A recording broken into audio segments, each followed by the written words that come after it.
Welcome to The Difference Makers, a Paladin Security podcast. We'll take you inside the world of security and share firsthand expertise from our industry professionals. Join us as we dive into everything security and explore the journeys of those who go above and beyond to make our world a safer and friendlier place. Welcome to The Difference Makers. I'm Christina Haydanis. Our guest today is Yvette Lacasse, Paladin's branch manager in Newfoundland and Labrador. Yvette has over 16 years of operations management experience and has a hunger to learn and grow, evident in earning her Certified Healthcare Protection Administrator designation through the IAHSS, making her the only security professional on the island to hold the designation. She's also pursuing a double major while working towards a master's, all while running and growing the branch. Today, she talks about her love for learning and teaching and the impact she's hoping to make on her team. Hi, Yvette. Thanks so much for joining me. How are you? I'm good, Christina. Thank you for having me. So you are the branch manager for Newfoundland, a position that you earned following a lengthy career in the field. Tell me what exactly it takes to run a branch, since it is like a position that you just recently did move into. Well, it takes a lot of teamwork and collaboration with our PNC team and our operations team, basically developing and implementing strategic planning, trying to build those relationships with our clients, like past clients, current clients, future clients, having a big fiscal responsibility of the branch. I have a bit of a finance background, so it kind of benefits me in that. It's kind of like looking at it as an entrepreneurial lens where you treat it as if it's your own business. And you have a lot of experience with Paladin and the security industry. You were in healthcare security before moving into the branch manager position. How was the transition like, going from running a team in the field to moving into the office and running the entire branch? Well, basically how it started was I was a team lead out in the central zone in rural Newfoundland. And from that, I got a lot of support basically from higher leadership. So people like in the past was Donnie Mack. We had Tony Yorks, other people who have left our industry. So they dumped a lot of time and energy and opportunity into me to learn and grow. So where that all stemmed from was the transition wasn't as difficult as I think it would be for just somebody walking in without that security experience. Because previous to that, I had the 5 years experience in healthcare itself, from the ground level up, working in the trenches with the people, boots to the ground, all the way up through to understanding the fiscal responsibility, knowing that, over time, other things can impact the branch and everyone's roles. So it's a big jump, and it was a big leap because I skipped the CSM positions and I went from being in the field into branch leadership. But I think that came with all that, having that experience and knowledge, and also being, coached and mentored along the way from senior leaders. Yeah, tell me a little bit more about the impact of that mentorship with some of those people that you named. I mean, Tony is still with the company, Don retired, but tell me kind of what that impact was like and how much it did help assist you into the role that you are in now. Well, when you look at the way, like at that higher level of leadership, and they see and view things differently, they actually open and pave the way for you to start seeing and viewing things differently as well. So what it is they started onboarding me with education towards my certification for healthcare protection administration, so your CHPA. And it's something I started studying a few years before I wrote my actual exam for that certification. Getting into with more higher level of education with the healthcare security podcasts and other webinars that Tony would put on, and getting other people in the industry to start joining in with that too. And then having a little kind of breakout group where you kind of take those things and start applying it to the field that you're working in. Now, you are one of the few female branch leaders in really the entire security industry. I know we have a couple here at Paladin, but it's not a very common role. So I guess, did that support also help give you confidence and to develop your skills and find the success that you have had? Yeah, see, I'm kind of those people that's glass is half full. So the way I look at it is a skill set will present better than a gender probably would. So the way I see it, I know there's glass ceilings, but I have no fear in pushing past a glass ceiling. So I will strive to succeed. And there's a lot of support that comes from that senior leadership team. At one point, all of Atlantic Canada had branch managers who were female or who identified as female.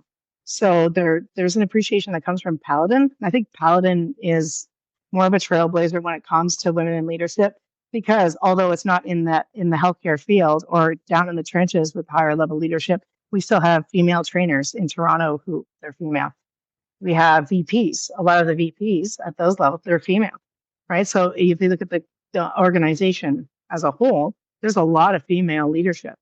And I think Paladin does a good job. And at least out in our region, for sure, we did a really good job at promoting women within healthcare security. So at some points we had teams of just all females. That's awesome. And it kind of helped. Yeah, it really helped us out a lot when it came to like different populations and stuff, especially in a healthcare setting, because you have a lot of clientele coming in who may have experienced, some unfortunate events in their past, and they don't really want to have to deal with a guy. So, but yeah, the senior leadership team really does help support it. Now, I want to touch on healthcare, a field you worked in quite a bit. What was your favorite part about working in that industry?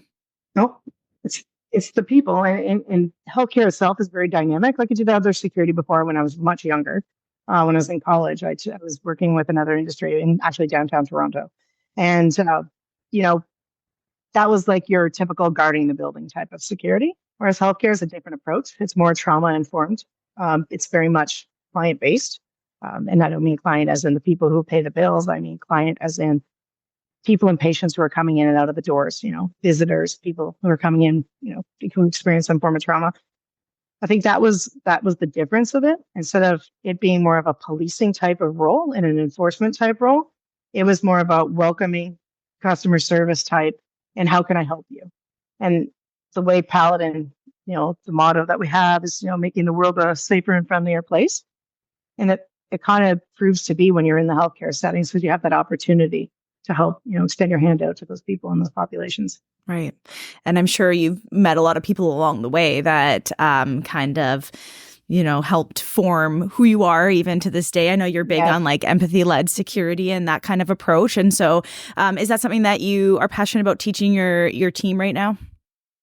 Oh, yes. The people who've taken over the role that I had left when I left the largest healthcare facility in here in, I guess, St. John's, Newfoundland, they all have the same kind of perspective too, because you drive it back down to them. And it comes back from a care culture where you empower your people and they can, they'll produce better results. So if you empower a team to look at people with that empathy-led based approach and the care values, but you turn the care values onto the actual patients and people coming in those doors, it produces better results for the team itself. You break apart the cultural divide between them and us. And it's more like just everyone. Because everyone who presents there, it could be my mom tomorrow, right? Or it could be an angry person later today. So I think pushing that and driving that down into the ground level is actually what's going to make Paladin in this type of environment way more successful.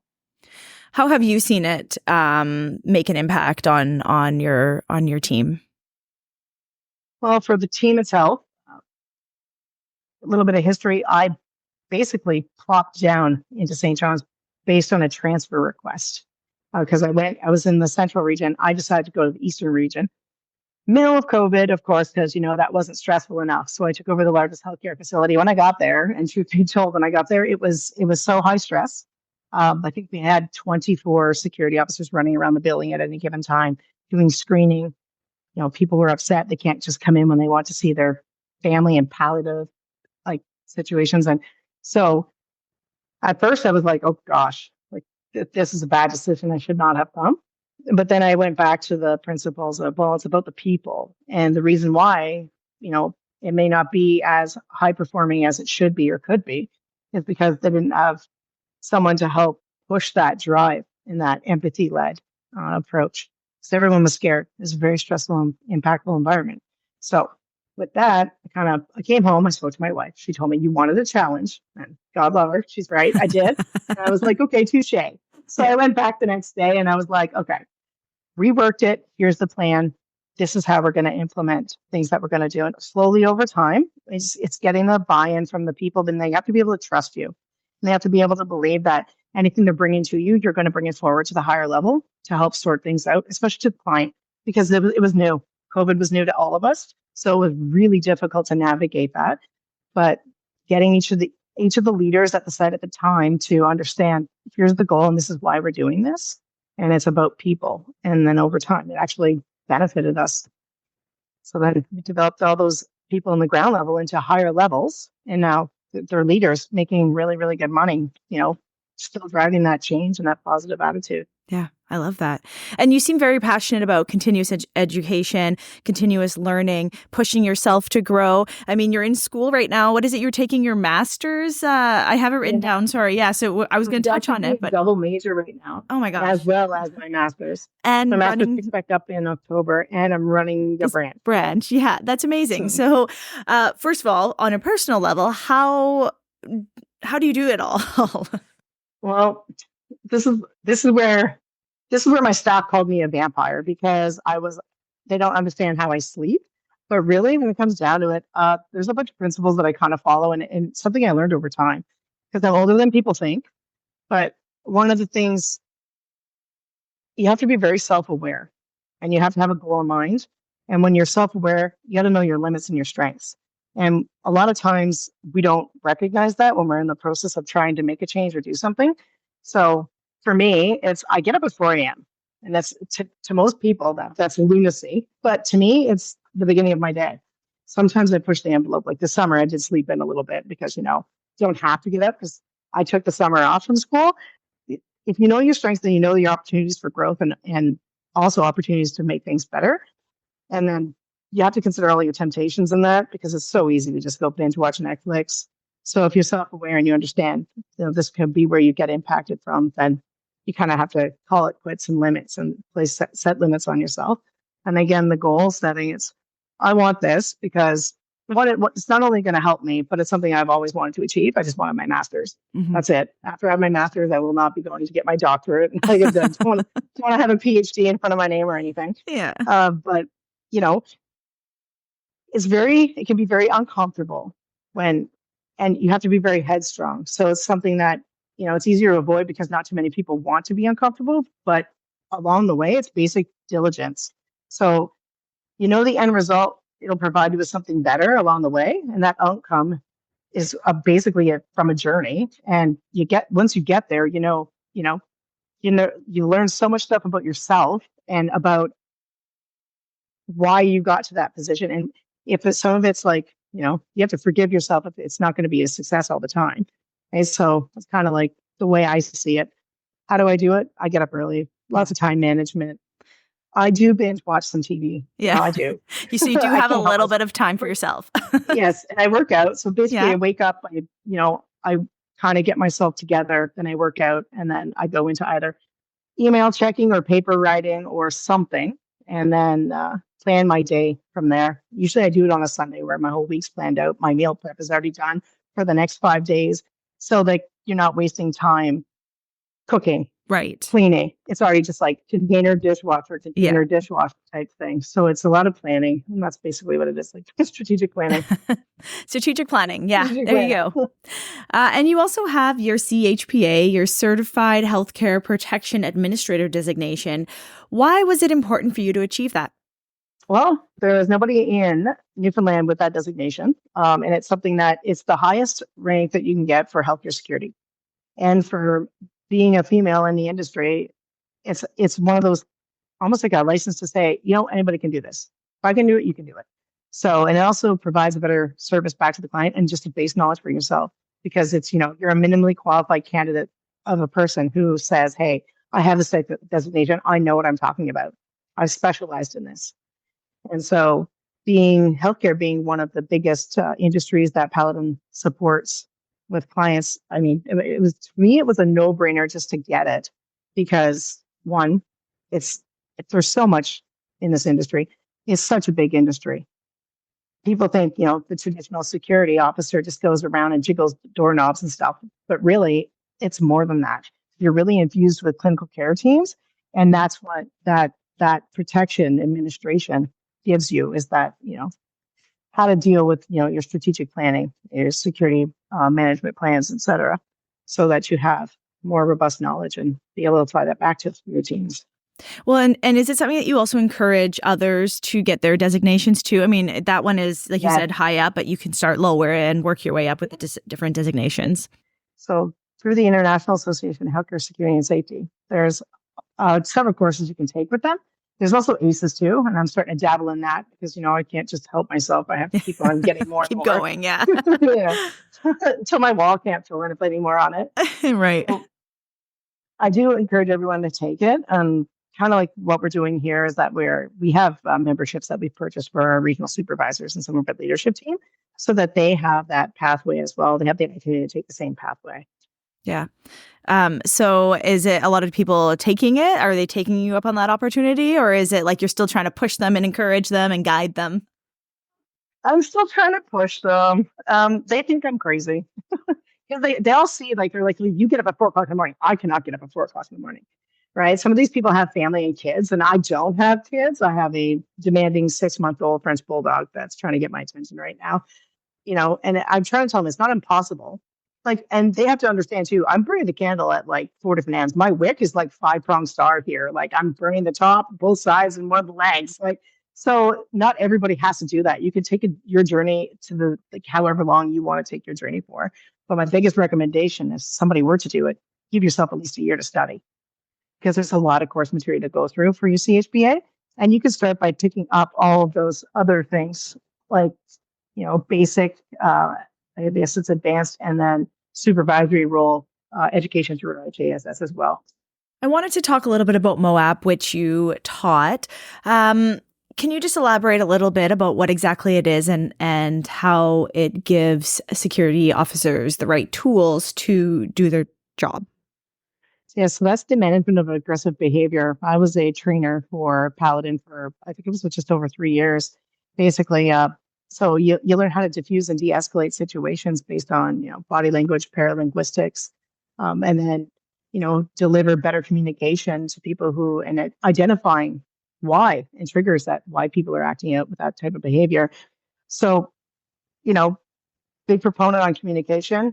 A good outcome is never having to put your hands on a single human being ever, because sometimes you unfortunately have to, because, the situation calls for it, whether it's, to help support clinical or for defense of yourself. And realistically, the way we deployed MOAB was through techniques that use body mechanics. So it would always be a very soft approach, like a medium approach, where you can diffuse the situation or you can get yourself escape from that situation. So I really enjoy teaching people that aspect of, have that conversation, identify the triggers, what's causing the person to become like this, how to get them de-escalated back down to the level that's appropriate for the environment, or to a point where they're not going to lash out and be aggressive. And if you need to, then we control based on what that is. So, but most of the time, I think MOAB itself is it's very useful when it's deployed appropriately and understanding all the different components that come along with it, like cornering people, that kind of stuff. Right. And so not everybody is trained in MOAB. Not all the security officers are. So can you see the difference from someone who's coming into the course and taking it to when they are using that knowledge, say in a healthcare setting after taking the course? Yes, because what happens is when you get into behavioral units and ER departments and heightened incidents with people code whites in the violent situations, being able to have that calmness when you approach this incident, having the conversation with the person, getting them to vent a little bit, you understanding where they're coming from often de-escalates the situation to the point where there is no other intervention needed. And they just understand that the time to wait, it takes time. Some people are coming in with mental health or other disabilities. Some people are there because they're very upset because a family just came in and there was a car accident and it might have been one of their family members. So just you kind of suss out the reason as to why they're there and why they're at that point of aggression and then diffuse it, right? That's the goal, is to stop it from continuing, not to let it go any further or faster. And you do that through identifying all of those triggers and stuff. Like you see people with, fists pumping and red faces and their voices elevated and all that stuff. You can see when somebody is going from an agitated state into a higher, more aggressive state. And then, keep your distance, proper positioning, hands open, soft talking, just have a conversation. because they're a person. They're upset about something. Unmet expectations is like 90% of the reason why people retaliate or get upset about something is because it came back over and over and over, and they had to wait. They had to wait. They had to wait. Right. So just understanding that from their perspective. Yeah, it makes sense. Now I want to talk a little bit about you. You have so many accomplishments. You have so much knowledge. What would you say, though, would be your biggest accomplishment in your security career so far? I think being able to take the environment at one of the largest healthcare facilities in Newfoundland and taking that environment and changing it from being a very like devalued, upset, frustrated environment into something more positive, proactive, and now it's improved and it continues to improve despite my absence from that site. I think that's probably is the biggest accomplishment next to my CHPA, of course, because that was a challenge in itself. But that meant more to me than any degree on a wall or any certification on a wall. It's knowing that the difference I made not only stuck and continues to be there, but also it actually spilling on further and further. So, I mean, it's good for me. Yeah, well, that's amazing to see and hear, really, because it, obviously, as you know, it could go south very quickly. So it's nice to know that, it continued on. What about your toughest challenge? Was that probably also your toughest challenge? To be honest with you, I think the CHPA exam really blew my mind because a lot of people try to do the exam and they think, oh, it is what it is. But it's taking the time to break away and have that study time as well, because you have to declare that you want to write that certification. And then you have a year to write it from the date that you've declared it based on the letter that comes from IAHSS. So it's a time crunch. You have got to get it done. And it's in that time frame. I think that was one of the biggest challenges because I was also doing other education, running the largest healthcare facility, which had a program that needed to be improved upon. And there was a lot of demands that came from the ground level, from the management level, from the client level. And like 24 hours, the phone was just like going off. Right. So like I said, when I first got there, it was middle of COVID. So that's where the challenge, I think that was the biggest one. Yeah, for sure. Now, throughout the podcast, you've talked about Paladin's care values. For anyone who might not know, that's, being curious, accountable, respectful, and exceptional. And you really push those on your team, it sounds like. I can pick a few for you, but what would you say, which one resonates the most with you? Probably curious. Mm-hmm. I would say accountable because you get things done. You're there for everyone. You know those deadlines for your CHPA. Yeah. You got it done. You're doing your schooling, but also curious because you're continuously learning. That's true. I am continuously learning.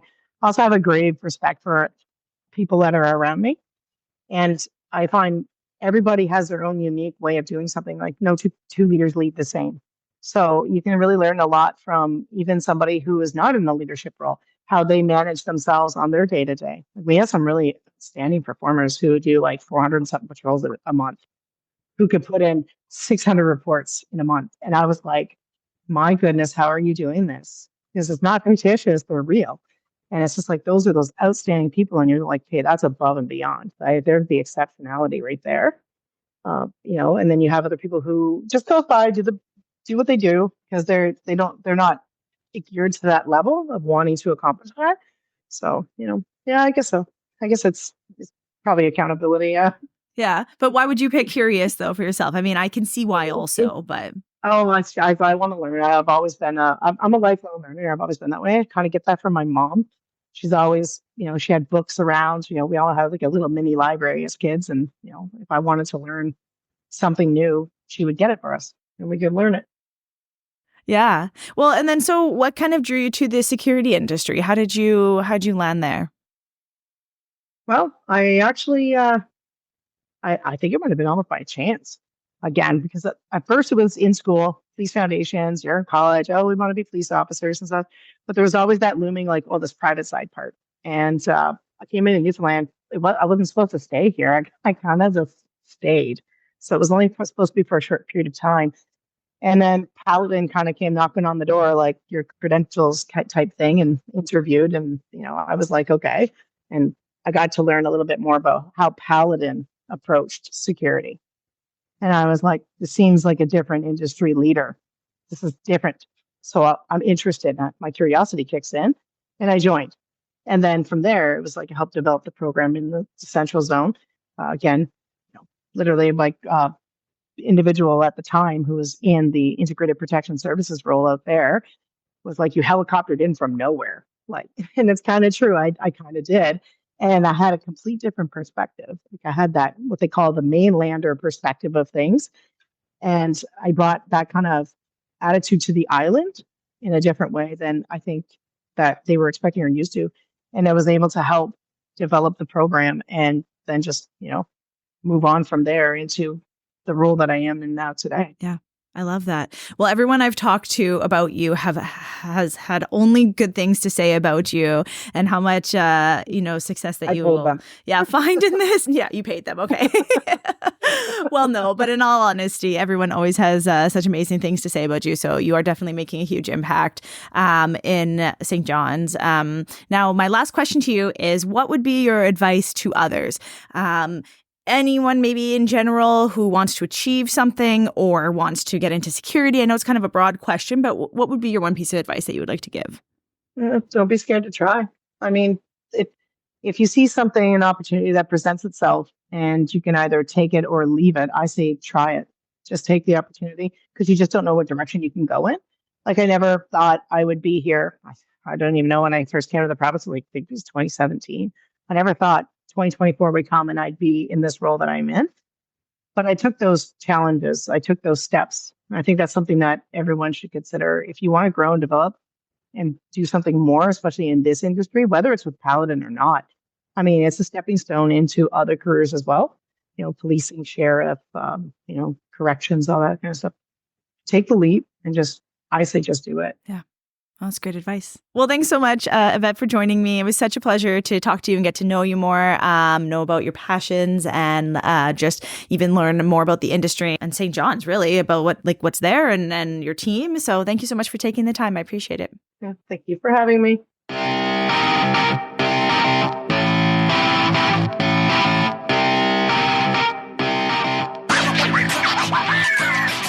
Hey, thanks for tuning in with The Difference Makers. If you want to hear more about the ins and outs of the security industry from real professionals, be sure to subscribe, rate, review, and share. Also, check out new episodes on the first Tuesday of every month. Till next time.